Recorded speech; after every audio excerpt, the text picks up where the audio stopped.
So for those of you that don't know the story of the ant people, this is an ancient, ancient, ancient race that was on this planet and was actually carried all over, scattered through the cosmos by the bird people. But indigenous lore talks about this. The Hopi talk about it. The Ojibwe talk about it. The certain sects of South America talk about it. The Aborigine talk about it in Australia. There are ancient stories that talk about the ant people, and one of the many, we'll say, parables of the ant people is the story of their fall from the frequency of the Pachamama via technology.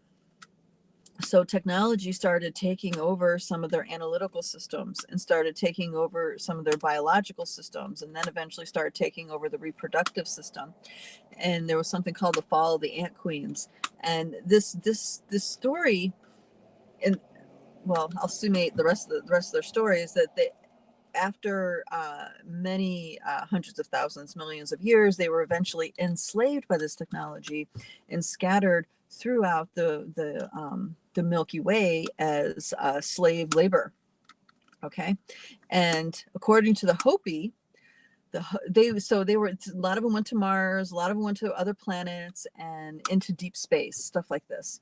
And according to the Hopi, the blue people came, the Kachinas, the blue people came and rescued the ant people from their enslavement and brought them all back home to the Pachamama. And those that were too deeply wounded to come back home to the Pachamama were allowed to stay on Mars.